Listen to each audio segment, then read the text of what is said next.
He'd always been the strong one, the man who bore his pain with a grin, who never let the world see him crack. But when Sam Heughan sat down for a recent interview, something had changed. His voice wavered, his eyes carried a story his words could no longer disguise. And then, for the first time in years, he said something that left the entire fandom breathless. "I've been pretending for years that everything's fine," he admitted softly. "But it's not." The sentence hit like a thunderclap. The room fell silent.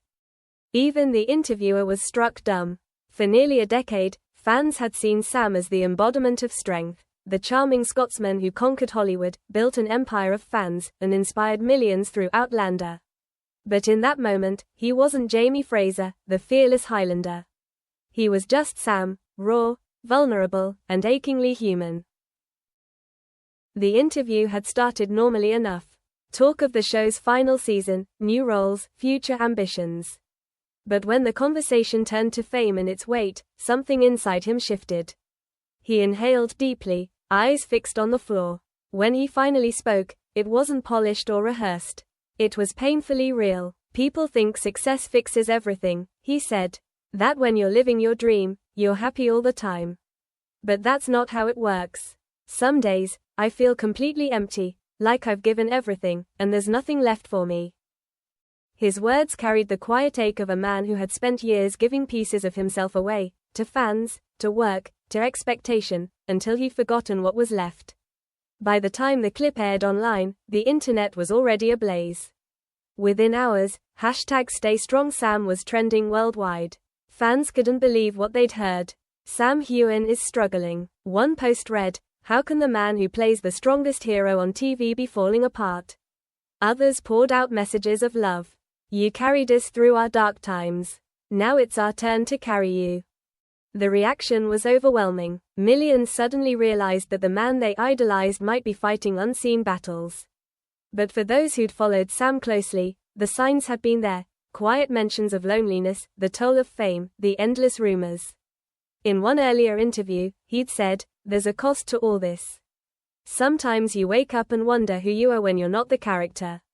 Back then, it sounded poetic. Now, it felt like a warning everyone had missed. Sources close to Sam revealed that in recent months he'd been under crushing pressure, juggling filming, business, and public appearances while enduring waves of online criticism. "People see the glamour," one insider said. "They don't see the sleepless nights, the anxiety, the exhaustion." Sam's been holding it together for too long. In the interview, he confessed, "I love my fans. They've given me everything, but sometimes it's hard when people think they know you. They see Jamie Fraser, not me. And sometimes, I don't even know who me is anymore." The words stunned everyone. His tone wasn't angry or bitter, just quietly broken. The clip ended with him looking directly into the camera, eyes glistening. "I just want people to know that behind the smile, there's a human being too. Someone who gets tired, someone who hurts." It was a moment of rare truth, one that stripped away celebrity and revealed something fragile beneath. Fans reacted instantly and emotionally. Many admitted they cried watching it. Others said they felt guilty for forgetting that even their heroes bleed. But as powerful as his confession was, it left one haunting question hanging in the air: what pain had he been hiding all these years? And why now? In the days after the interview, the world couldn't stop talking about Sam Heughan. The clip had gone viral, shared millions of times, dissected on podcasts, quoted in headlines. But while fans were still processing his words, Sam vanished from public view. No posts, no appearances, just silence. Not the silence of retreat, but of someone finally exhaling. For years, he'd lived at a pace few could survive: the early calls, the press tours, the constant eyes watching.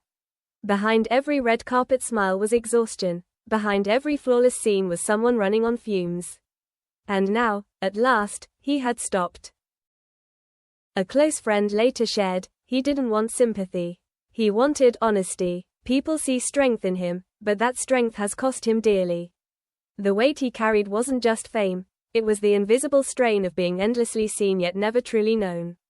The loss of privacy, the constant judgment, the fear of not being enough. Over the years, he'd endured gossip, harassment, and scrutiny simply for existing in the spotlight. He rarely responded, but it wore him down. Weeks later, he posted again, a photo of the Scottish Highlands under a grey sky. The caption read, "Sometimes even the strongest people need to admit they're tired. That's how you heal, by telling the truth." Those words hit differently. They didn't come from a star playing a hero.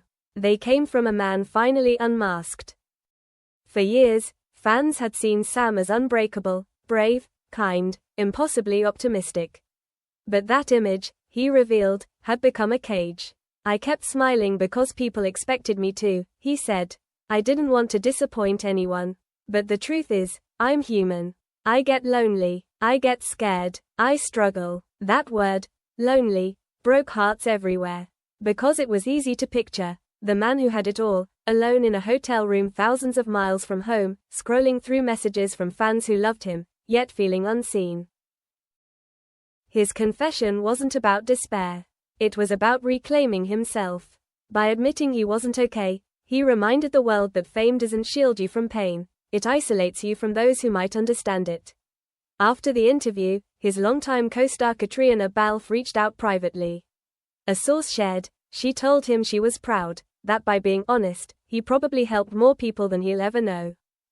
She was right. Across social media, fans began opening up about their own struggles, burnout, anxiety, the pressure to stay strong. Comment sections became something rare, not just admiration, but connection. "He made me feel less alone," one fan wrote. "If Sam can admit he's struggling, maybe I can too." Slowly, the shock turned into solidarity. His confession became a message of healing. Months later, in a quieter follow-up interview, Sam reflected on that moment. He smiled softly. "That day, I wasn't trying to make a statement," he said. "I just spoke from the heart. I didn't realize how many people needed to hear it."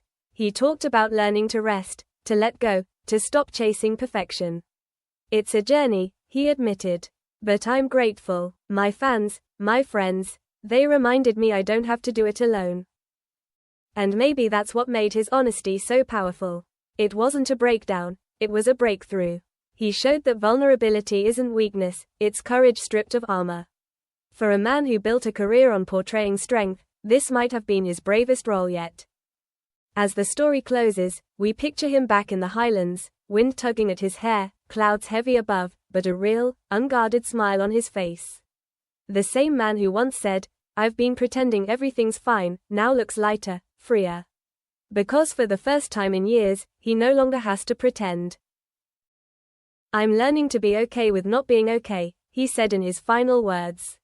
And maybe that's where real strength begins. And just like that, the fandom that once adored the hero fell in love all over again, not with the legend, but with the man behind it.